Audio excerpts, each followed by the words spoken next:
আজীবন ইসলামের পক্ষে ছিল, কিন্তু শেষকালে মুরতাদ হয়ে মারা যায়, আছে না নাই? আবার অনেকে আজীবন ছিল কাফের, মুশরিক, ইসলামের শত্রু, নাস্তিক, কিন্তু শেষকালে কালিমা পড়ে মারা যায়, আছে না নাই? জিহাদের ময়দানে এক সাহাবা যুদ্ধ করতে করতে কাফির মুশরিকদেরকে কচু কাটা করে জাহান্নামে পাঠিয়ে দিচ্ছিলেন। জিহাদের ময়দানে ওনার যুদ্ধ দেখে সব সাহাবারা বলল, আজকের জিহাদের ময়দানের সব সওয়াব এই সাহাবা পেয়ে যাবে। বিশ্বনবী বললেন, হুয়া ফিন্নার, ও জাহান্নামে যাবে। এক সাহাবী তো অবাক, এটা আবার কেমন কথা? জান মাল সব বাজি রেখে জিহাদের ময়দানে আল্লাহর দুশমনগুলোর একটার পর একটাকে শেষ করে দিয়ে জাহান্নামে পাঠিয়ে দিচ্ছে, আর এই মুজাহিদ ফি সাবিলিল্লাহ জাহান্নামে যাবে? How it's possible? এই সাহাবী পেছনে পেছনে লুকিয়ে লুকিয়ে দেখতে লাগলো যে আমি এটার শেষ দেখতে চাই। দেখতে দেখতে এক পর্যায়ে তিনি খুঁজে পেলেন যে সাহাবী কাফেরদের বিরুদ্ধে যুদ্ধ করতে করতে কাফেরদের বিশাল এক ঘাটির ভেতরে ঢুকে পড়েছে। সেখানে যুদ্ধ করতে করতে একটা পর্যায়ে এমন আসলো, সে মারে আবার মার খায়। শুধু মারে না, মারেও আবার মরেও। মার খেতে খেতে হঠাৎ তার ডান হাতে এক কাফের এক কোপ মেরে তার ডান হাতটা কেটে ফেলে দিল। তাকে আহত অবস্থায় রেখে দিয়ে কাফেররা অন্যদিকে চলে গেল। এই ডান হাত থেকে ব্লিডিং হতে হতে এমন অবস্থা আর সহ্য হয় না, আর কিছুক্ষণ ওয়েট করলেই তার শাহাদাতের মৃত্যু। কিসের মৃত্যু? কথা বলেন। আমাকে শহীদ করে সেই মিছিলে শামিল করে নিও, যে মিছিলের নেতা মীর হামজা খোবায়েবে খাব্বাব আল্লাহর কাছে ছিল অতি প্রিয়, শামিল করে নিও আমাকে শহীদ করে সেই মিছিলে শামিল করে নিও। পড়েন আমিন। শাহাদাতের তামান্না যার অন্তরে থাকে না, সে মুমিন হতে পারে না, সে মুনাফিক। মরতে তো হবেই, এজন্য আল্লাহর কাছে আমরা শাহাদাতের মৃত্যু চাই, ঠিক কিনা? বিশ্বনবী বলেন, শাহাদাতের মৃত্যু নিয়ে কেউ যদি বিছানায় পড়েও মারা যায়, কিয়ামতের দিন শহীদদের কাতারে আল্লাহ তাকে দাঁড় করিয়ে দিবে। তো যুদ্ধ করতে করতে ওই সাহাবা আর কিছু সময় অপেক্ষা করলেই শহীদি মৃত্যু, কিন্তু আর অপেক্ষা করতে না পেরে তলোয়ারটাকে সে মাটিতে গেড়ে ওই তলোয়ারের উপর ঝাঁপিয়ে পড়ল। পেটের এই পাশ থেকে ঢুকে পিঠ দিয়ে তলোয়ার বের হয়ে গেল, ওইখানে শেষ। তার মানে শাহাদাতের মৃত্যু হয় নাই, তার হয়েছে আত্মহত্যা। তার কি হয়েছে? সুইসাইড। মান খাতালা নাফসাহু বিশাইইন উযযিবা বিহি ইয়াউমাল কিয়ামা, যে ব্যক্তি যে জিনিস দিয়ে নিজেকে শেষ করবে কিয়ামতের দিন, ওটাই হবে তার শাস্তি। যে গলায় ওড়না পেঁচিয়ে মারা যায়, ওই মেয়েগুলো in the day of judgement, কিয়ামতে বিচার শেষে জাহান্নামে শুধু ওড়না পেঁচিয়ে মরতেই থাকবে। যে বিষ খেয়ে মারা যায়, ওর শাস্তি হবে জাহান্নামের বিষ খেয়ে খেয়ে সে জাহান্নামটাকে কাঁপিয়ে তুলবে। যে ছুরি ঢুকিয়ে স্ট্যাবিং করে মারা যায়, ও শুধু স্ট্যাবিং করতেই থাকবে জাহান্নামে। এই সাহাবা আত্মহত্যা করলেন। পেছন থেকে লুকিয়ে লুকিয়ে যে সাহাবা এই দৃশ্য দেখলো, সে দৌড়ে বিশ্বনবীর কাছে যেয়ে বলল, আশহাদু আন্নাকা মুহাম্মদ রাসূলুল্লাহ, আমি সাক্ষ্য দিচ্ছি নিশ্চয়ই আপনি আল্লাহর রাসূল। কারণ ওই সাহাবী আত্মহত্যা করে মারা গিয়েছে, তার কপালে শাহাদাত জোটে নাই। এজন্য বিশ্বনবী দোয়া করতে বলেছেন, আল্লাহুম্মা রযুকনা হুসনাল খাওয়াতিম, হে আল্লাহ আমাদের শেষটাকে তুমি ঈমানের মৃত্যু দিও, শেষ সময়টাতে তোমার নাম জপে যেন আমরা পৃথিবী থেকে যেতে পারি, তুমি তৌফিক দাও। চিল্লায় পড়েন আমিন। সব সময় মুমিন ভয় পাবে কাকে? চাইবে কার কাছে? নাকি খাজা বাবার কাছে, বড় হুজুর, ছোট হুজুর? একজনের কাছে আমরা চাইবো। চিৎকার করে বলেন, চিনি কে? কালা কচুয়া। ধলা কচুয়া নাই এদিকে? ধলাও আছে, কালা কচুয়া। চাঁদপুরের দিকে আবার একটা আছে কচুয়া, না? কাজীমউদ্দিন খন্দকার উচ্চ বিদ্যালয়, আলহাজ আব্দুল হক খন্দকার মহিলা মাদ্রাসা ও ফারুকিয়া হাফিজিয়া মাদ্রাসা এতিমখানার উদ্যোগে 53তম বার্ষিক ওয়াজ ও দোয়ার মাহফিল। প্রধান অতিথি অ্যাডভোকেট আব্দুল মতিন খসরু সাহেব, আমাদের মাননীয় এমপি মহোদয়, সংসদ সদস্য কুমিল্লা 5, প্রেসিডিয়াম সদস্য বাংলাদেশ আওয়ামী লীগ ও সাবেক সফল মন্ত্রী আইন বিচার ও সংসদ বিষয়ক মন্ত্রণালয়। অনেক নাম শুনেছি ওনার, দেখা হয় না। তো আজকে 2 ঘন্টা ধরে নাকি বসে আছে। আমিও আসছি দেরি করে। তারপরে এখানে একটা রেস্টুরেন্টে আমরা ডিনার করলাম। তো সবাই বারবার ফোন করে বলছিল যে এমপি সাহেব কিন্তু বসে আছে। আমি ওনার নাম শুনেছি, উনি খুব ধর্মপ্রাণ একজন মানুষ। অনেকে আছে এই বড় বড় পদগুলো পেলে ইসলামকে ভুলে যায়, এরকম ডাকাত আছে না নাই? কিন্তু আপনাদের এমপি মহোদয় ইসলাম প্রিয়, ধর্মপ্রাণ, ইসলাম সম্পর্কে জানেও বেশি, মানেও বেশি, এবং বিভিন্ন মাহফিলে উনি যান, সেখানে যে দেদারসে বিভিন্ন জায়গায় ফান্ডিং করেন, সেখানে দান খয়রাত করেন। আমি নাম শুনেছি ওনার অনেক। আল্লাহ ওনাকে ইসলামের জন্য তুমি কবুল করো, যতদিন বেঁচে থাকেন ততদিন যেন ইসলামের সৈনিক হিসেবে এই বাংলার জমিনে কাজ করতে পারে, তুমি তৌফিক দাও। আমার আগে কথা বলেছে মোহাম্মদ বেলাল হোসেন হেলালি সাহেব, চমৎকার কথা বলেছেন, সুনিশ্চিত কোরআন থেকেই কথা বলেছেন। কথা বলেছেন শরীফুল ইসলাম সুলতানি সাহেব, আরো অনেকে কথা বলেছেন। যারাই কথা বলেছে কোরআন থেকে বলেছে, আর কোরআন থেকে কথা বললে ওটা ভালো হয়, ঠিক কিনা? ওইখানে ভেজাল থাকে না, কারণ এই কিতাবটা এমন কিতাব যেই কিতাবে কোনো ভেজাল নাই। আছে? কথা বলেন। আপনারা তো জিমায় পড়ছেন কেন? হ্যাঁ, আপনাদের আওয়াজের চেয়ে যে ট্রাক যে যায় ওটার আওয়াজই তো বেশি। মুমিনের আওয়াজ হতে হবে ইমানের তেজে আওয়াজ, ঠিক কিনা? তাকবীর দেন গলা ফাটিয়ে। 3টা তাকবীর দিয়ে আমরা আজকে আলোচনা শুরু করি। প্রথম তাকবীর দিবেন যারা বিবাহিত আছেন তারা, দেখি আজকে আপনাদেরকে জাগায় তুলি। দ্বিতীয় তাকবীর যারা অবিবাহিত তারা। তৃতীয় তাকবীর আজকে সবাই মিলে দেব আমরা। শুরুতে বিবাহিতরা হাত তুলে দেখান কারা কারা এসেছেন।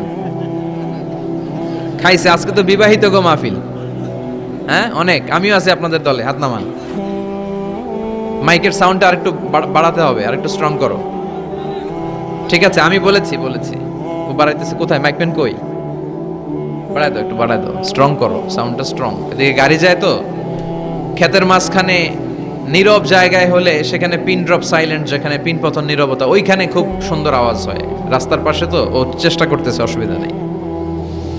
তো প্রথম তাকবীর পড়বেন যারা বিবাহিত তারা। দ্বিতীয় তাকবীর যারা অবিবাহিত। অবিবাহিত কারা কারা আসছো দেখি। কপালে জুটে নাই কেউ, অনেক দুঃখ তাদের মনের ভেতর। হ্যাঁ, টেনশন নাই, জুটে যাবে ইনশাআল্লাহ। আর বাংলাদেশে মহিলার সংখ্যা নাকি বেশি, ভাগে যুগে 2-3টাও পড়তে পারে। সামনে এটা আসবে, কিন্তু আরব বিশ্বে চালু হয়ে গেছে অনেক আগ থেকে। 2-3টা বিয়ে করাই লাগে। আমাদের দেশে সাহস করে অনেকে করে, অনেকের সাহস হয় না। তো আস্তে আস্তে শুরু হবে ইনশাআল্লাহ। আমি লিল্লাহি তাকবীর বললে যারা বিবাহিত আসছেন তারা প্রথমে তাকবীর পড়বেন, এরপরে অবিবাহিতরা, তারপরে সবাই। বিবাহিতরা রেডি হয়েছেন? আপনারা প্রথমে পড়েন লিল্লাহি তাকবীর। মাশাআল্লাহ। এবার অবিবাহিতদের পালা। তোমরা সবাই রেডি? ইনশাআল্লাহ পড়ো লিল্লাহি তাকবীর। মাশাআল্লাহ। বিবাহিতদের চেয়ে হয়তো সামান্য কিছু বেশি হয়েছে সাউন্ড, সামান্য, কিন্তু অলমোস্ট সেম।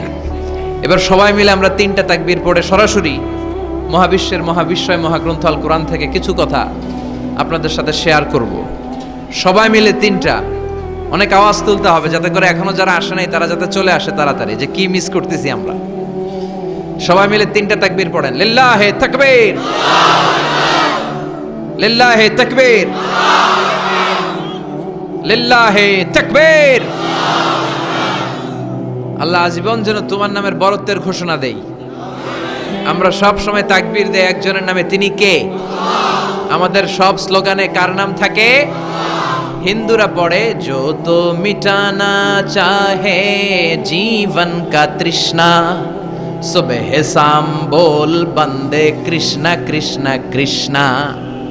ওরা বলে কৃষ্ণা কৃষ্ণা, আমরা বলি जो तो मिटाना चाहे जीवन का जाला सुबह शाम बोल बंदे अल्लाह अल्लाह अल्लाह। ঠিক কি না? আমাদের সব জায়গায় থাকে আল্লাহ আল্লাহ আল্লাহ।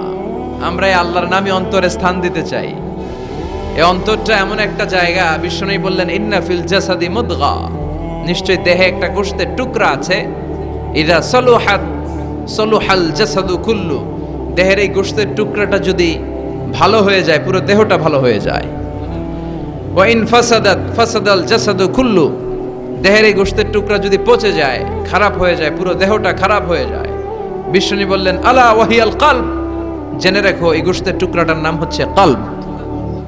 সেটার নাম কি?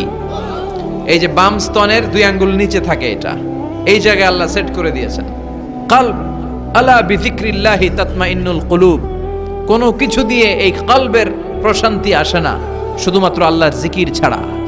এজন্য কলবের মধ্যে আল্লাহর জিকির বসাতে হবে। কি বসাবেন? নাকি আয়না?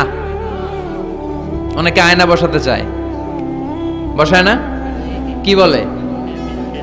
আয়না বসায় দে মোর কলবের ভিতর। না, আয়না বসাবো না। এই কলবে থাকবে সুবহানাল্লাহ, আলহামদুলিল্লাহ, লা ইলাহা ইল্লাল্লাহ, আল্লাহু আকবার। এই চারটা জিকির সবচেয়ে সেরা জিকির। খেয়াল রাখবেন। দেখেন, ইসলাম মানা সহজ। আমরা আজে বাজে জায়গায় যে আজে বাজে লোকদের কথা শুনে আমরা ভুল তথ্য পেয়েছিলাম এতদিন। ইসলাম মানাটা সহজ, একেবারে নিরেট, সোজা সাপটা, গোজামিল নাই। আল্লাহর কথা আর আল্লাহ রাসূলের কথায় কোনো গোজামিল থাকে না। সুবহানাল্লাহ, আলহামদুলিল্লাহ, লা ইলাহা ইল্লাল্লাহ, আল্লাহু আকবার। পড়েন সুবহানাল্লাহ, আলহামদুলিল্লাহ, লা ইলাহা ইল্লাল্লাহ, আল্লাহু আকবার। এই চারটা তাসবিহ হচ্ছে, চারটা জিকির হচ্ছে শ্রেষ্ঠ জিকির। শ্রেষ্ঠ তো শ্রেষ্ঠই তো পাইছেন, আর এদিক ওদিক তাকান কেন? পড়েন ইচ্ছা মতো, ইচ্ছে মতো পড়েন, ইচ্ছে মতো পড়েন। এই চারটা জিকির একসাথে মিলিয়েও পড়া যায়, আলাদা করেও পড়া যায়। আবার বিষ্ণুই বললেন, মিজানের পাল্লা ভারী করতে চাও, ফাআম্মা মান সাকুলাত মাওয়াজিনুহু ফাহুয়া ফি আইশাতির রাদিয়া। মিজানের পাল্লা যারা ভারী করতে চাও তারা দুইটা জিকির করবা, সুবহানাল্লাহি ওয়া বিহামদিহি, সুবহানাল্লাহিল আযীম। এই দুইটা শব্দ কালিমাতান হাবিবাতান ইলার রহমান, আল্লাহর কাছে খুব প্রিয়। সাকিলাতানি ফিল লিসান, এই জিহ্বার মধ্যে এই শব্দ দুইটা উচ্চারণে খুব সহজ, খুব পাতলা। সাকিলাতানি ফিল মিজান, কিন্তু এই শব্দ দুইটা মিজানের পাল্লায় রেখে দিলে অনেক ওজন হয়ে যাবে। সুবহানাল্লাহি বিহামদিহি, সুবহানাল্লাহিল আযীম। পড়তে রাজি আছেন তো? প্রত্যেক ফরজ সালাতের পরে আয়াতুল কুরসি পড়বেন। কি পড়বেন? মুখস্থ আছে না? এটা পড়ে ফু দিলে কোনো জিন, বড়ি, ব্ল্যাক ম্যাজিক কোনো কিছু আপনারা ধরতে পারবে না। বিষ্ণুই বলেন, মান কারা আয়াতাল কুরসি দুবুরা কুল্লি সালাতিন মাকতুবা লাম ইয়ামনাহু মিন দুখুলিল জান্নাতি ইল্লাল মাউত। প্রত্যেক ফরজ সালাতের পরে কেউ যদি আয়াতুল কুরসি পড়ে, তার জান্নাতে ঢোকার ব্যাপারে আর কোনো বাধা নিষেধ থাকে না। একটা জিনিস ছাড়া, সুবহানাল্লাহ, আরেকটু পরে কোন একটা জিনিস ছাড়া, ইল্লাল মাউত, সেটা হচ্ছে মৃত্যু। লোকটা মরে না তাই জান্নাতে যায় না, মরলেই জান্নাতি। এবার সুবহানাল্লাহ। তাহলে প্রত্যেক ফরজ সালাতের পরে আয়াতুল কুরসি দরকার আছে না নাই? প্রত্যেক ফরজ সালাতের পরে সালাম ফিরিয়ে আওয়াজ করে পড়বেন আল্লাহু আকবার। 3 বার পড়বেন আস্তাগফিরুল্লাহ, আস্তাগফিরুল্লাহ, আস্তাগফিরুল্লাহ।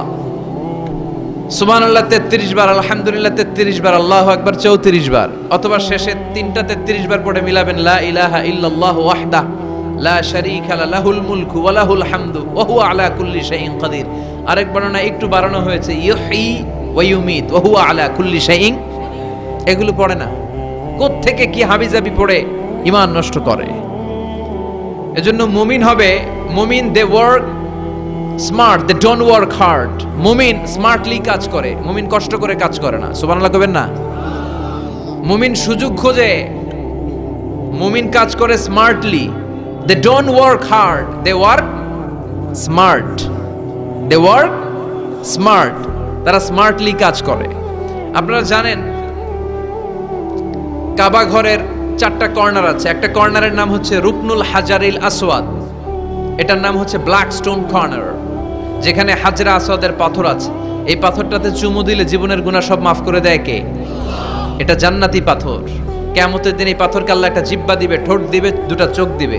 আর কিয়ামতের দিন আল্লাহর সামনে দাঁড়িয়ে এসে সাক্ষ্য দিবে যে আল্লাহ, তোমার এই বান্দা আমারে চুমু দিয়েছিল, এ দিয়েছিল, এ দিয়েছিল, এদের সবাইকে মাফ করে দাও। তাই হাজরা আসওয়াদের কর্নার আর কাবা ঘরের যে স্বর্ণ দিয়ে খচিত দরজা, এই হাজরা আসওয়াদের কর্নার আর দরজার মাঝখানে ছোট্ট একটু জায়গা, এটারে আরবিতে বলে মুলতাজাম। আমার সাথে সাথে পড়েন, এটারে আরবিতে কি বলে? ইলতাজামা ইয়ালতাজিমু ইলতিজামান। মুলতাজিম, মুলতাজাম মানে হচ্ছে যেটার সাথে লেগে থাকা হয় সব সময়। সাহাবারা এই জায়গাটার সাথে লেগে থাকতেন, পেট লাগিয়ে, গাল লাগিয়ে, চোখ লাগিয়ে, মুখ লাগিয়ে কাঁদতেন আর দোয়া করতেন। আর এই জায়গায় পেট লাগিয়ে, শরীর লাগিয়ে দোয়া করলে ওই দোয়া আল্লাহ ফিরিয়ে দেয় না। কিন্তু ওই জায়গায় দোয়া করার চান্সও এত সহজে পাওয়া যায় না, ধাক্কা ধাক্কি যুদ্ধ করতে হবে আপনারে।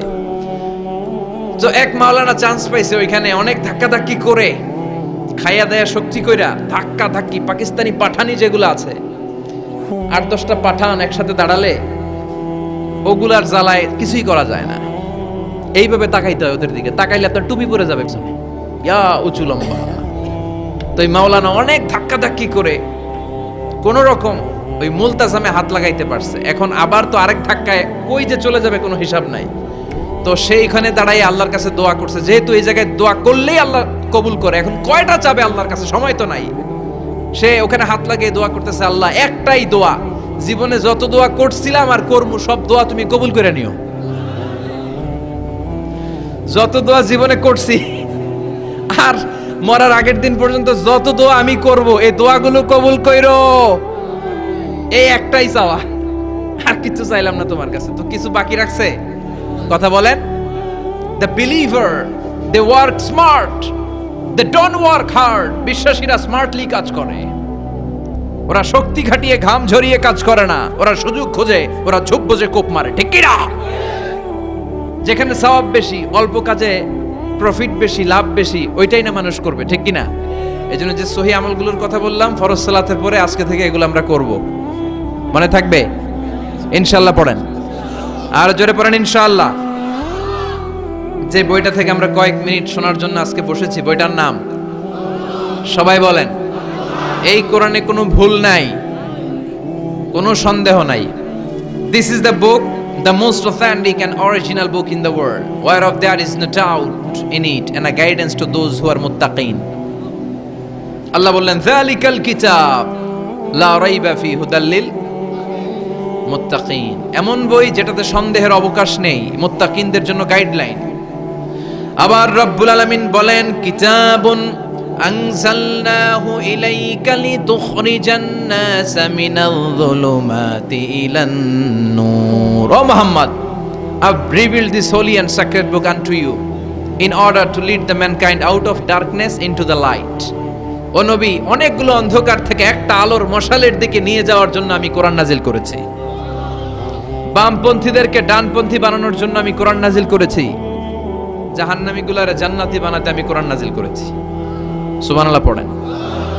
ওই কোরআন থেকে আজকে আমরা কথা শুনবো, পড়েন ইনশাআল্লাহ।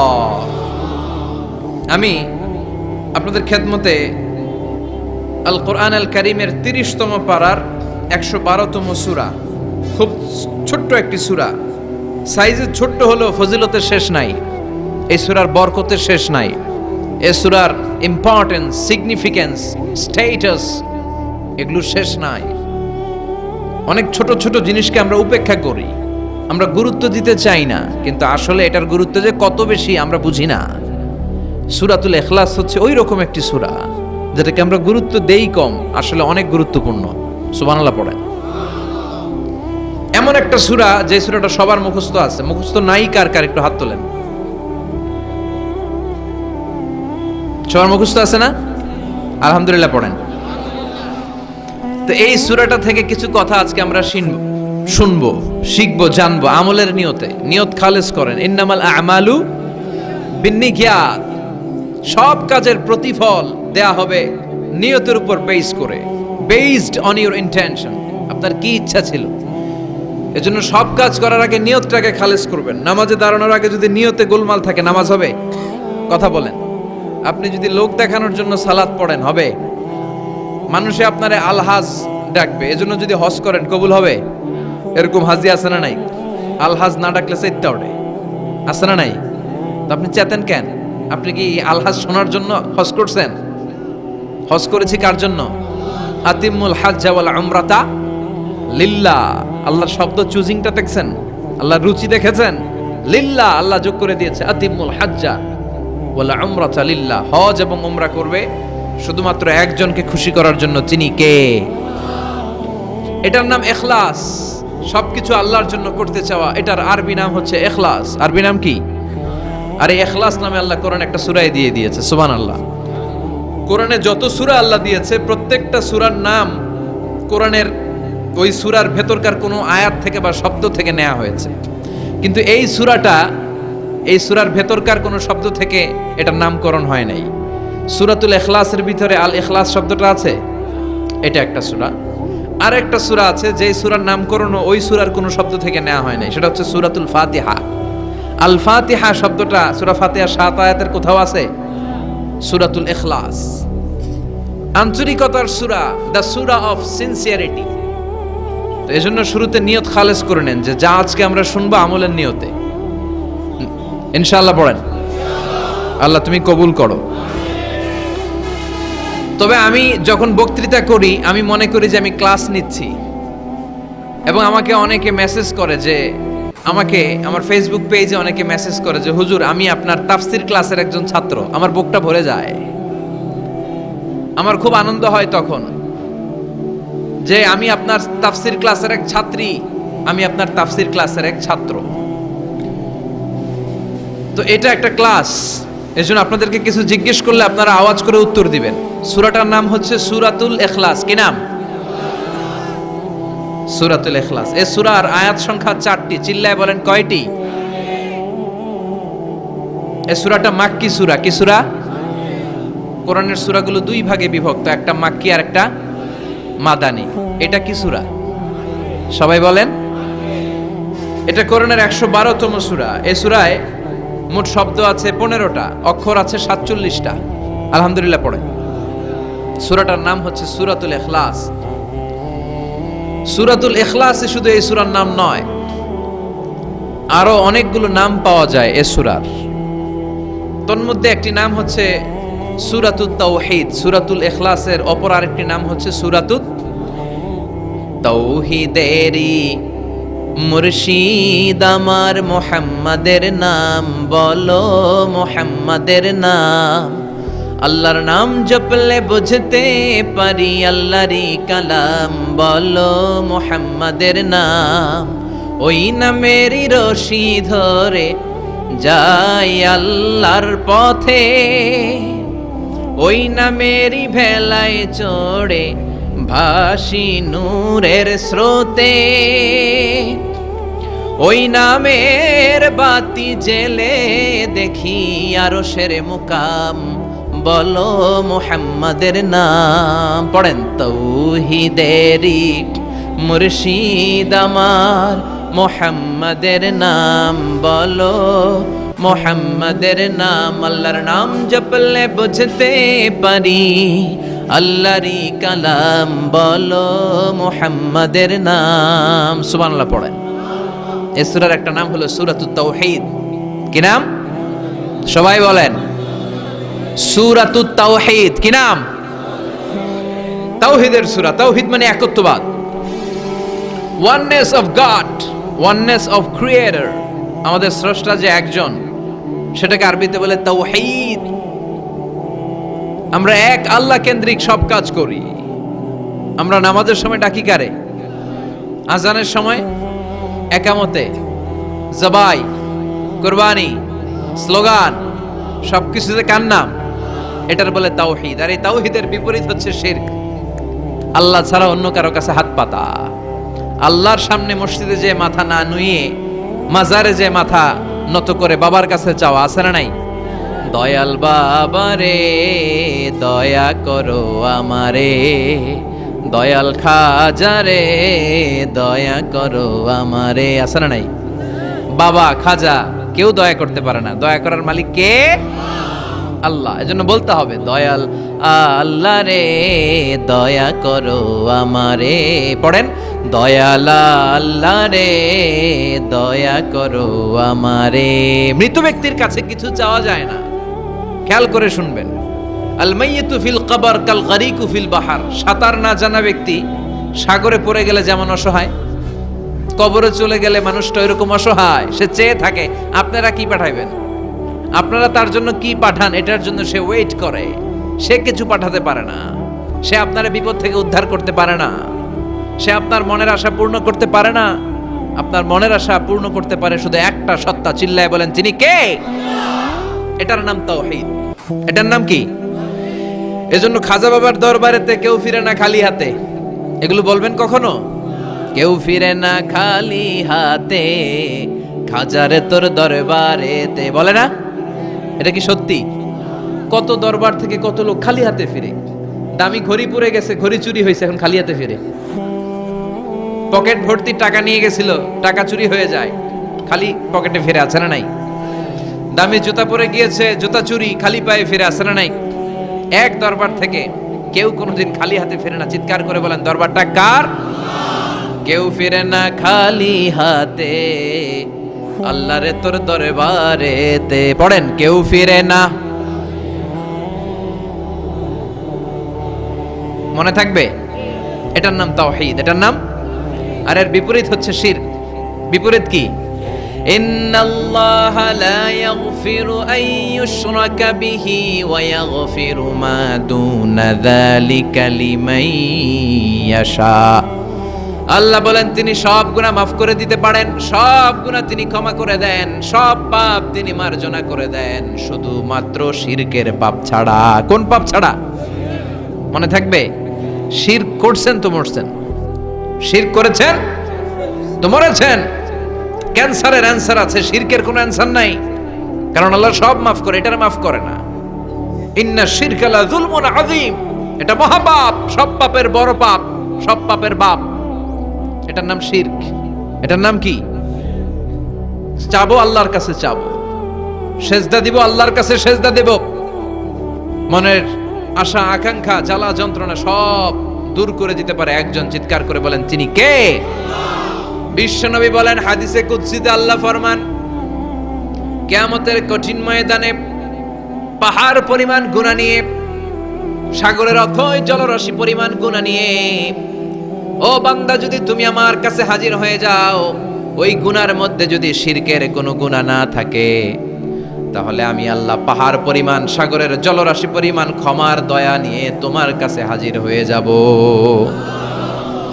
লাইন আশরাকতা লা ইয়াহবাতান্না আমালুক ওয়া লা তাকুনান্না মিনাল খাসিরিন। যদি শিরক করো তোমার সব আমল শেষ। আপনার রোজা, আপনার নামাজ, আপনার জিকির, আপনার হজ সবগুলোর বরবাদ করে দিবে কে? এজন্য আমরা যখন নামাজে দাঁড়াই, আল্লাহ বলে নামাজ পড়ে আগে ঘোষণা দে তুই মুশরিক না মুওয়াহহিদ। আমরা পড়ি ইন্নী ওয়াজ্জাহতু ওয়াজহিয়া লিল্লাযী ফাতারাস সামাওয়াতি ওয়াল আরদা হানিফাও ওয়া মা আনা মিনাল মুশরিকিন। ওয়া মা আনা মিনাল, এর মানে কি? আমি মুশরিক না। আল্লাহ আমি মুশরিক না, আল্লাহ আমি মুশরিক না। আবার যখন আরাফার ময়দানে লক্ষ লক্ষ হাজী সাহেবান ইজার আর রিদাব, সাদা রঙের একটা চাদর পরে, সাদা রঙের একটা লুঙ্গি পরে, চোখের পানি ছেড়ে আরাফার ময়দানে কাঁদে। আল্লাহ বলে কান্না করবি পরে, আগে বল শিরক করস নাকি? আমরা বলি লাব্বাইক আল্লাহুম্মা লাব্বাইক, লাব্বাইক লা শারীকা লাক, আল্লাহ কোনো শিরক করি না, তোমার সাথে কাউরে অংশীদার স্থাপন করি না, তুমি সব রাজার বড় রাজা, মহারাজা, তোমার সাথে কোনো শরীক নাই, তোমার সমকক্ষ মহাবিশ্বে কেউ নাই। এটার নাম তাওহীদ। এটার নাম কি? এজন্য শিরকের সাথে আমাদের কোনো ধরনের সম্পর্ক। বিশ্বনবী বললেন শিরক হচ্ছে আখফা মিন দাবিবিন নামাল, পিঁপড়ার গুটি গুটি পায়ের চেয়েও ভয়ঙ্কর। পিঁপড়া যেমনি গুটি গুটি পায়ে হেঁটে হেঁটে মিষ্টির দোকানে ঢুকে যায়, যেখানে মিষ্টি রেখেছেন, মিষ্টি জাতীয় খাবার রেখেছেন, ওই পাতিলের ভেতরে লুকিয়ে লুকিয়ে গুটি গুটি পায়ে যেমনি পিঁপড়া ঢুকে যায়, তেমনি শিরক করলে শির গুটি গুটি পায়ে আপনার দেহের ভেতরে ঢুকে আপনার ঈমানকে বরবাদ করে সারখার করে দিবে, শেষ হয়ে যাবে আপনার ঈমান। এজন্য শিরকের সাথে আমাদের কোনো সম্পর্ক আছে? শিরকের সাথে যে সম্পর্ক নাই, তাওহীদে যে আমাদেরকে বিশ্বাসী হতে হবে, সেই লক্ষ্যে আল্লাহ তাআলা এই সূরার আরেকটা নাম দিলেন, সেটা হচ্ছে সূরাতুত তাওহীদ। সেটার নাম কি? তাহলে সূরাতুল ইখলাসে শুধু সূরাতুল ইখলাসের নাম নয়, এটার আরেকটা নাম কি মনে থাকবে সবার? এই সূরার আরেকটা নাম হচ্ছে সূরাতুল মা'রিফা। সূরাতুল, কথা বলেন, জোরে বলেন। আপনাদের জিমানি ধরছে? 2-4 জনই কয়, বাকিরা কয় না। বাকিরা কয় না, ক্লাস করুন না, আপনি পড়ায় যান। আছে না নাই? এই সূরার নাম সূরাতুল মা'রিফা। চিল্লায় বলেন কি নাম? এইভাবে উত্তর করতে হবে, মা'রিফা। মা'রিফা মানে জানা বা চিনা। মা'রিফা মানে কি? জানা বা চিনা। এই সূরা পড়লে আল্লাহরে জানা যায়, এই সূরা তেলাওয়াত করলে আল্লাহরে চিনা যায়। তাহলে যারা আল্লাহরে চিনে বেশি, আল্লাহরে জানে বেশি, আল্লাহরে মানে বেশি, তারাই মা'রিফাতের লোক। কথা কন। কিন্তু আমগো বাংলাদেশে এটার নাম দিছে মারেফত, মারিফা। এটার নাম দিছে কি? মারে, আসলে মাইরের পথ, ঠিক কি না? ইসলামের সৌন্দর্য, the beauty of Islam, the distorted the beauty of Islam. ইসলামের সৌন্দর্যকে তারা নষ্ট করেছে। এরকম আছে না? নামাজ পড়ে না, রোজা রাখে না, পর্দা করে না, চুলের মধ্যে জট পাকিয়ে রাখে, লাল শালু পরে ঘুরে বেড়ায়, আর বলে কলব পরিষ্কার তো সব পরিষ্কার। এরকম ডাকাইত আছে না নাই? দোদেল বান্দা কালমা চোরে, না পায় শ্মশান না পায় ঘর, দিন থাকিতে আয়রে পথে ছাইড়া দে ভণ্ডামি, ভণ্ডামি ভণ্ডামি ভণ্ডামি, ছাইড়া দে ভণ্ডামি। এগুলো হলো ভণ্ডামি। কথা বলেন। নামাজ কালাম পড়ে না, ইবলিশ শয়তানের নানা, কালাকুচু এগুলা। নামাজ নাই, তোর সাথে আমার কথা নাই, ঠিক কি না? ও মারেফত শিখায় আমারে। কি শিখায়? মারেফত। আমরা যে কত মারেফত আগেই শিখে রাখছি ওইটা জানে না। যারা ইখলাসের সাথে আল্লাহর উপর তাওয়াক্কুল করে ওরা হচ্ছে আহলুল মারেফা। চিল্লায় বলো ঠিক কি না? নামাজ রোজা করে না, ইবলিশ শয়তানের নানা, ধর্মের একখান খুঁটি ধইরা কয়দিন করবা হয়রানি, ভণ্ডামি ভণ্ডামি ভণ্ডামি, ছাইড়া দে ভণ্ডামি। এরকম ভণ্ড আছে না নাই? এদের সাথে ইসলামের কোনো সম্পর্ক? এ সূরার নাম সূরাতুল মারিফা। এ সূরা পড়লে আল্লাহরে জানা যায়, আল্লাহরে চেনা যায়, ঠিক কি না?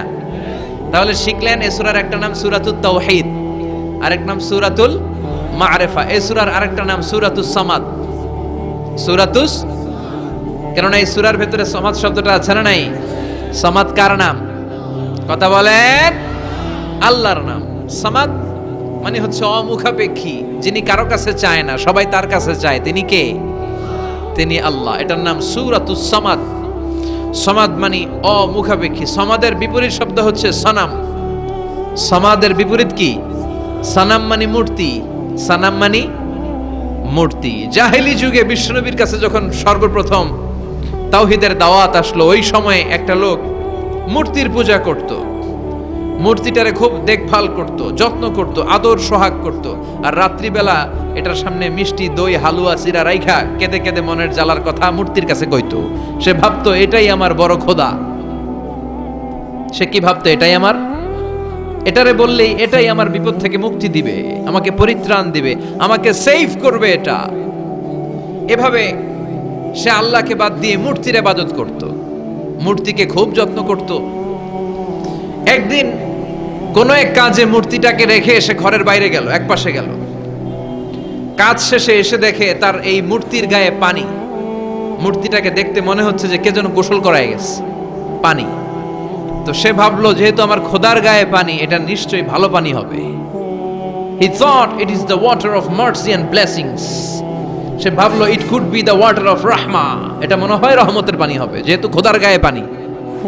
তো রহমতের গায়ে পানি শুকিয়ে যাওয়ার আগে খেয়ে ফেলি, তাহলে সব রহমত ঢুকবে কই? পেটে। When he thought it is the water of rahma, water of mercy and blessings, he started to suck it with his tongue. সে জিহ্বা দিয়ে চাটতে শুরু করছে, চেটে চেটে সব রহমত নিয়ে নিচ্ছে পেটে। When he started to suck it, he found the taste is little bit bitter. The taste is weird. জিহ্বা দিয়ে যখন চাটতে শুরু করছে তখন সে পেল যে এটার স্বাদটা কেমন যেন কটা কটা লাগে, লবণাক্ত, একটু টক টক, হাজমুলার মতো লাগে। কিসের মতো? কিরে এরকম লাগে কেন? If it is the water of mercy, it should be sweeter. এটা যদি রহমতের পানি হয় এটা সুইট হবে, মিষ্টি হবে। এটা টক লাগে কেন? কটা লাগে কেন? ঘটনা কি? খুঁজতে লাগলো ডানে বায়ে। খুঁজতে খুঁজতে দেখে ঘরের পাশেই দুইটা খ্যাকশিয়াল। অনেকে এই বর্ণনাটা দিতে যে কুকুরের কথা বলে, কিন্তু হাদিসে এসেছে খ্যাকশিয়াল, সালাবান, দুইটা খ্যাকশিয়াল। দেখলো যে একটা খ্যাকশিয়াল এখনো পা উঁচু করে রাখছে, মাঝখান থেকে রহমতের পানি এখনো কিছু পড়ছে। Just dropping the water of rahma. এখনো পড়তেছে টপ টপ, বোঝা যায় না? বোঝা যায়। টনক নড়েছে তার ঘুমন্ত বিবেক এবার জেগেছে। এবার সে চিন্তা করলো, হায় হায়, এতক্ষণ ভাবছি রহমতের পানি, এখন দেখি কুত্তার মুত, এখন দেখি খেক শিয়ালের পেশাব। সর্বনাশ, কি করলাম এতটা বছর, এত টাকা, এত পয়সা, এত আদর সোহাগ যত্ন এটারে দিলাম, কি দিল তার বিনিময়ে সে আমাকে? যে একটা খেক শিয়ালের পেশাব থেকে, কুকুরের পেশাব থেকে নিজের বাঁচাতে পারে না, সে জাহান্নামের আগুন থেকে কিয়ামতের দিন আমারে কেমনে বাঁচাবে? রাগের চোটে খোদারে ধরে দিছে আসার, খোদারে ধরে কি করছে? এক আসারে খোদার হাত পাও নাই, ভাঙ্গা খোদারে নিয়া দৌড়ে দৌড়ে বিশ্বনবীর কাছে এসেছে। এসে বলল, আব্দুল্লাহর বেটা মোহাম্মদ, এতদিন ভাবছি এটা খোদা, এখন দেখি হুদা। হুদা হুদা এটার পিছনে ঘুরছি, এটার কোনো পাওয়ার নাই, সব পাওয়ার আছে একজনের। চিল্লায় বলো, তিনি কে? ঝিনুকের ভেতর লুকিয়ে থাকে যেমন মতি, ঝিনুকের ভেতর লুকিয়ে থাকে যেমন মতি, কালমা শাহাদাতে আছে আল্লাহর জ্যোতি, কালমা শাহাদাতে আছে আল্লাহর জ্যোতি। পড়েন পড়েন। ঝিনুকের ভেতর লুকিয়ে থাকে যেমন মতি, ঝিনুকের ভেতর লুকিয়ে থাকে যেমন মতি, কালমা শাহাদাতে আছে আল্লাহর জ্যোতি, কালমা শাহাদাতে আছে আল্লাহর জ্যোতি। সুবহানাল্লাহ পড়েন। এসে বলে, আব্দুল্লাহর বেটা মোহাম্মদ, ভাবছিলাম খোদা, এখন দেখি হুদা, আর এটারে ডাকতে চাই না, তুমি আমারে পড়ায় দাও লা ইলাহা মুহাম্মাদুর রাসূলুল্লাহ। কালিমা পড়ে মুসলমান হয়ে গিয়েছে। সুবহানাল্লাহ পড়েন। এজন্য এই সূরার একটা নাম হচ্ছে সূরাতুস সামাদ। তাহলে পাইলাম সূরাতুত তাওহীদ, পাইলাম সূরাতুল মারিফা, পাইলাম সূরাতুস, সুবহানাল্লাহ পড়েন। এই সূরাটা বিশ্বনবী সাল্লাল্লাহু আলাইহি ওয়াসাল্লাম প্রতিদিন ফজরের নামাজের সুন্নত যে 2 রাকাত, ফজরের সালাতের সুন্নত 2 রাকাত পড়ি না আমরা, এই সুন্নত 2 রাকাতে বিশ্বনবী পড়তেন। মাগরিবের 2 রাকাত সুন্নতের মধ্যে এই সূরাটা পড়তেন। বেতেরের 3 রাকাতের শেষ রাকাতে বিশ্বনবী সূরাতুল ইখলাসটা পড়তেন। আবার তাওয়াফ করার পরে যারা হজ উমরা করছেন, তাওয়াফ করা লাগে না? কয়টা? 7টা। 7টা তাওয়াফে একটা তাওয়াফ হয়। 7টা রাউন্ড দিলে, টার্ন দিলে 7 টার্নস মেক এ তাওয়াফ। 7টা টার্ন দিবেন আপনি, তখন একটা তাওয়াফ হয়। এই ইবাদতটা শুধু মক্কাতুল মুকাররমাতে করা যায়, আর পৃথিবীর কোথাও করা যায়? তাওয়াফ। প্রতিদিন 120টা রহমত নাজিল হয় কাবা ঘরে। সিত্তুনা লিত-তাইফিন, 60টা তাওয়াফকারীদের জন্য। 40 লিল মুসাল্লিন, 40টা যারা কাবা ঘরে নামাজ পড়ে তাদের জন্য। ওয়াল 20 লিন-নাযিরিনা ইলাল কাবা, বাকি 20টা যারা নামাজও পড়ে না, তাওয়াফও করে না, শুধু কাবার দিকে দু চোখ মেলে তাকিয়ে থাকে, তাদের উপর প্রতিনিয়ত 20টা রহমত নাজিল হতে থাকে।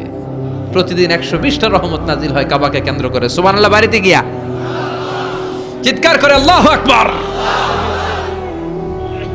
এই 7 তাওয়াফ করার পরে 2 রাকাত নামাজ পড়া সুন্নাত, জানেন? জানা না থাকলে জেনে রাখেন, হজে যেদিন যাবেন কাজে লাগবে, উমরা করতে গেলেও লাগবে। 7 তাওয়াফ করে 2 রাকাত সালাত পড়তে হয়। এই 2 রাকাতের প্রথম রাকাতে বিশ্বনবী পড়তেন সূরাতুল কাফিরুন, কুল ইয়া আইয়ুহাল লা আ'বুদু মা, আর দ্বিতীয় রাকাতে পড়তেন সূরাতুল ইখলাস। সুবহানাল্লাহ পড়েন। আবার বিশ্বনবী এই সূরাকে বলেছেন সুলুসুল কোরআন, কোরআনের 3 ভাগের 1 ভাগ। একবার কেউ যদি তাজবিদের সাথে সূরাতুল ইখলাস তেলাওয়াত করে, রব্বুল আলামিন তার আমলনামায় 10 পারা কোরআন তেলাওয়াতের সওয়াব দিয়ে দিবে। 2 বার তেলাওয়াত করলে 20 পারার সওয়াব দেয়া হবে। 3 বার যদি কেউ এই ছোট্ট সূরাটা কেবলমাত্র 3 বার তেলাওয়াত করে, পুরো কোরআন খতমের সওয়াব আমলনামায় দিবে কে? ফজিলত কম না বেশি? টের পাচ্ছেন তো ফজিলতটা? 3 বার পড়লে পুরো কোরআন কভার।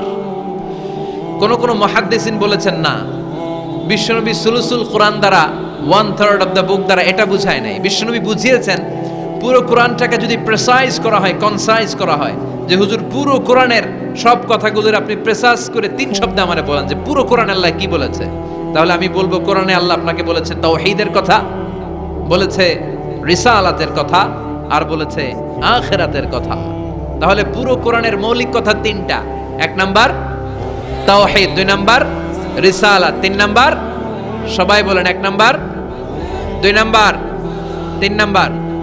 যেহেতু এই সূরাটা তাওহীদ নিয়ে কথা বলে, যেহেতু এই সূরাটা তাওহীদের রূপরেখা অঙ্কন করেছে, সেহেতু কেউ যদি এই সূরাটা পড়ে কেমন যেন সে কোরআনের 3 ভাগের 1 ভাগ তেলাওয়াত করে ফেলল। কোন সুবহানাল্লাহ।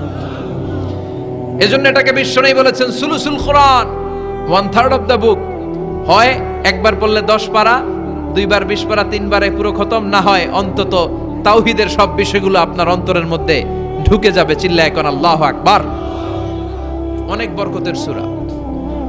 বিশ্বনবী মুহাম্মদ রাসূলুল্লাহ সাল্লাল্লাহু আলাইহি ওয়াসাল্লাম মক্কা থেকে মদিনায় হিজরত করে আসলেন।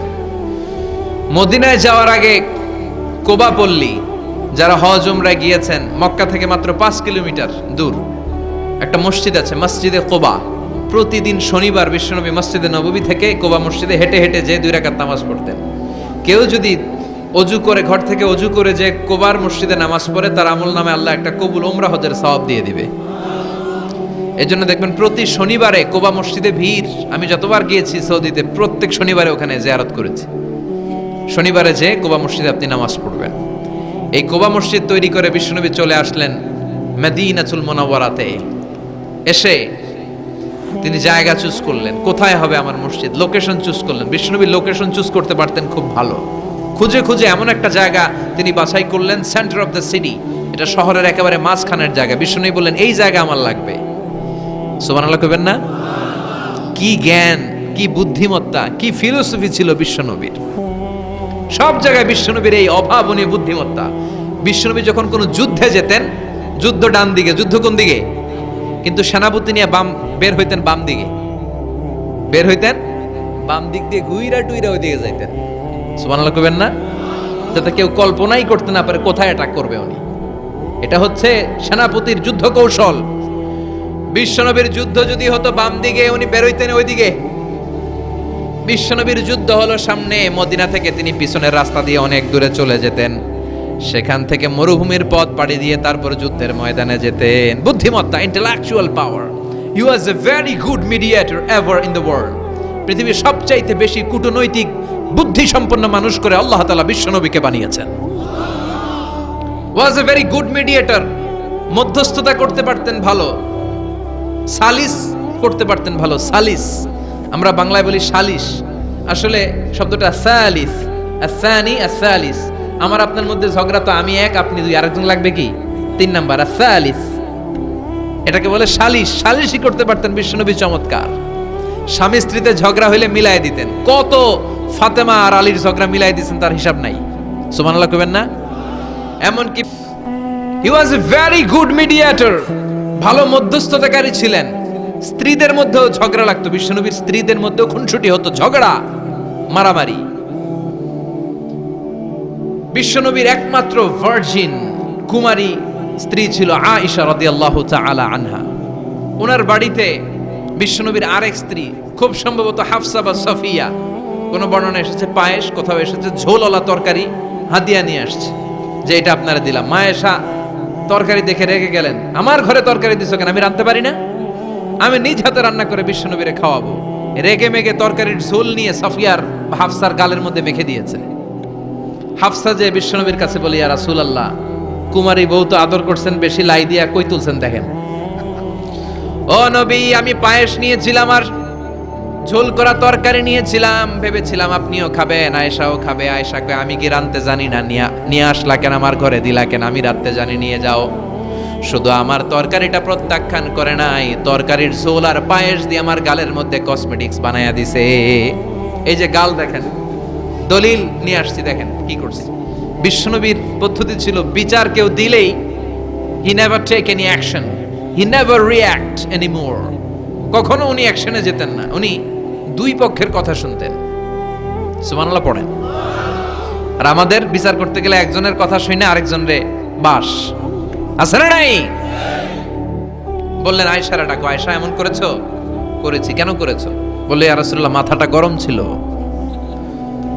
নিজেকে সামলাতে পারিনি গো নবী, সামলাতে পারিনি, আমি ভুল করেছি, আমি স্বীকার করলাম, মাফ করে দেন। বিশ্বনবী বললেন, এবার ঠিক আছে, দুজনের কথা আমি শুনেছি, এবার আমার জাজমেন্ট হচ্ছে কিসাস, মানে যেমন করেছো তেমন, গুতা মারলে গুতা, ঘুষি মারলে ঘুষি, আঘাত করলে আঘাত, ঠিক কিনা?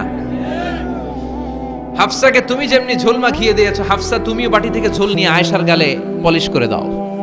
হাফসাও সুযোগ পাইয়া ঝোল নিয়ে মাইখা দিছে। এবার দুইজনের গালে কসমেটিক্স। বিশ্বনবী মুচকি হাসলেন, আরশের উপর থেকে খুশি হয়ে গেল কে? এটা হচ্ছে বিশ্বনবীর বিচার করার বুদ্ধিমত্তা। হি ওয়াজ এ ভেরি গুড মিডিয়েটর। ঝগড়া লাগলেই, বুখারীতে একটা চ্যাপ্টার আছে, চ্যাপ্টারের নাম হচ্ছে ইযহাবু বিনা নুসলিহ বাইনাহুম। চ্যাপ্টারের নাম আমাকে নিয়ে চলো, আমি মিলাইয়া দিব। চ্যাপ্টারের নাম কি? আমাকে নিয়ে যাও, আমি মিলাইয়া দিয়ে আসবো। কত জায়গায় যে বিশ্বনবী যে মিলাইয়া দিয়ে আসতেন। মক্কা থেকে তিনি যখন মদিনায় এসেছেন, মদিনার দুইটা গোত্র ছিল, আউস আর খাজরাজ। এদের এই দুই গোত্রের মধ্যে 100 বছরের মারামারি, 120 বছরের যুদ্ধ, কেউ থামাতে পারে না। থামাতে পারবে কি করে? বাবা যখন মারা যায় ছেলেরে বলতো আমারে মারছিল তোরাও মারবি। কেউ যখন ইন্তেকাল করে ওসিয়ত করে যেত আমারে কোপাইছে তোরাও কোপাবি, কোপায়া সাইজ করে ফেলবি। তো সবাই সবার রাগ আর ঝাল মেটানোর জন্য এরকম ছেলে মেয়েদেরকে ওসিয়ত করে যেত যে এই যুদ্ধ যেন বন্ধ না হয়, আমার প্রতিশোধ তুই নিবি বাবা। এরকম ডাকাত কিছু লোক আছে না নাই? দাউ দাউ করে আগুন শুধু জ্বালাতে যায়। 120 বছরের যুদ্ধ কেউ থামাতে পারে না। বিশ্বনবী মক্কা থেকে মদিনায় হিজরত করলেন। মদিনায় যে উভয় পক্ষরে নিয়ে বসলেন, উভয় পক্ষের সব কথা শুনলেন। এরপরে কথা শোনার পরে মাত্র 7 দিনের ব্যবধানে বিশ্বনবী 120 বছরের যুদ্ধ মিটায়ে দিলেন। এতদিন পর্যন্ত নিয়ম ছিল আউসের কেউ খাজরাজের কোনো মেয়ে বিয়ে করে না, খাজরাজের কোনো ছেলে আউস থেকে মেয়ে নেয় না। ওদের আনন্দ ওদের মতো, এদের আনন্দ এদের মতো। এই মিলিয়ে দেওয়ার পর থেকে আউস আর খাজরাজের মধ্যে বিয়ে করানোর ধুম পড়ে গেল। এরা কুরবানির গোশত নিয়ে আউসের এরা খাজরাজের বাড়িতে দিয়ে আসে, খাজরাজের এরা আবার ওট জবাই করলে বড় রান দিয়ে আসে আউসের কাছে। সুবহানাল্লাহ পড়েন। বিশ্বনবী ছিলেন গুড মিডিয়েটর। তিনি মদিনায় লোকেশন খুঁজতেছেন, কোথায় হবে আমার মসজিদ নববী, যেটা হবে আমার ক্যান্টনমেন্ট, যেটা হবে আমার গণভবন, যেটা হবে আমার বাসভবন, যেখান থেকে আমি মিলিটারি সোলজার পাঠাবো অ্যাটাক করার জন্য, যেখানে হবে আমার জেলখানা, যেখানে হবে আল্লাহর কাছে সেজদা দেওয়ার জিকির করার জায়গা। চিল্লা এখন ঠিক কিনা? এখন মসজিদগুলোরে আমরা মনে করছি শুধু ইবাদতের জায়গা। এই মসজিদ কেন্দ্রিক সব হতে হবে। আপনি গোটা বিশ্বে দেখেন, বাংলাদেশের ছোট্ট একটা চিপার মধ্যে একটা মসজিদ দাঁড় করায় ফেলছে। মসজিদ হবে অনেক বড় এরিয়া নিয়ে, পার্কিং লট থাকবে বড় বড়। মসজিদের একতলায় থাকবে কমিউনিটি সেন্টার, এক জায়গায় থাকবে হিজামা সেন্টার, এক জায়গায় থাকবে রুকিয়া সেন্টার, আরেক জায়গায় খতিব সাহেব সোশ্যাল কাউন্সিলিং করবে। যুবকদের কি সমস্যা, নারীদের কি সমস্যা, বিধবাদের কি সমস্যা, কার কি মাসালা জানার আছে, লিগ্যাল অপিনিয়ন জানার আছে, খতিব সাহেব সোশ্যাল কাউন্সিলিং করবে। চিল্লা এখন ঠিক কিনা? এইভাবে গোটা বিশ্বব্যাপী মসজিদ কেন্দ্রিক কাজ হয়। এদেশে মসজিদে শুধু নামাজ, আর কিছু নাই। বিশ্বনবী লোকেশন তালাশ করতেছেন কোথায় বানানো যায় মসজিদ নববী। খুঁজতে খুঁজতে এমন জায়গা বিশ্বনবী চয়েস করলো, এটা ছিল ছাগল ঘোড়া এগুলোর আস্তাবল, কিছু জায়গায় খেজুর গাছের ভাঙ্গা ক্ষেত, আর কিছু জায়গায় কাফির মুশরিকদের কবরস্থান। এখন এই জায়গায় মসজিদ করা তো কঠিন। বিশ্বনবী বললেন না, আমার নজর এক জায়গায় যদি পড়ে ওইখান থেকে আমি ফিরাই না সহজে, ট্রাই করো, এটাই আমার লাগবে মসজিদে নববী। বিশ্বনবী বললেন ছাগল গরুর আস্তাবলকে সমান করো, খেজুর গাছ ভাঙ্গা যেগুলো আছে খেজুর গাছগুলোরে কেটে ফেলো, কাফের মুশরিকদের যত কবরস্থান আছে কবরস্থান থেকে হাড্ডি গুড্ডি এখান থেকে নিয়ে অন্য জায়গায় দাফন করো। সুবহানাল্লাহ। মসজিদে নববী শুরু হয়ে গেল। নিজ হাতে পাথর কেটে কেটে তিনি মসজিদে নববী বানালেন। আর এর আগে যেটা বানায় আসছে ওটার নাম মসজিদে কুবা। ওটার নাম কি? আমার দিকে তাকান সবাই, এদিকে সোজা সোজা। মসজিদে কুবা। আপনাদের এলাকায় অনেক জায়গায় আছে না মসজিদে কুবা? কুমিল্লাতে একটা আছে, আছে না 2 জায়গায়? এই মসজিদে কুবাতে বিশ্বনবী সাল্লাল্লাহু আলাইহি ওয়াসাল্লাম এক সাহাবাকে ইমাম বানায় দিয়ে আসলেন। উনি ইমামতি করে ওই মসজিদে, আর বিশ্বনবী ইমামতি করে মসজিদ নববীতে। মসজিদে কুবার যে ইমাম, তিনি প্রতি রাকাতে জাহারি কেরাতে মানে মাগরিব এশার ফজরের সালাতে প্রত্যেক রাকাতে সূরা ফাতিহার পরেই এই সূরা ইখলাস পড়ে। শুনতেছেন? প্রত্যেক রাকাতে সূরা ফাতিহার পরে কি পড়ে? ইখলাস। মাগরিবের প্রথম রাকাতেও ইখলাস, দ্বিতীয় রাকাতেও ইখলাস। এশার প্রথম রাকাতে এখলাস, দ্বিতীয় রাকাতেও এখলাস, এখলাস পরে এরপর অন্য একটা সূরা পড়ে, কিন্তু শুরু করে এখলাস দিয়ে। ফজরের প্রথম রাকাতেও এখলাস, দ্বিতীয় রাকাতেও। মুসল্লিরা পাইছে কি? পাইছে কি? খালি এখলাস, খালি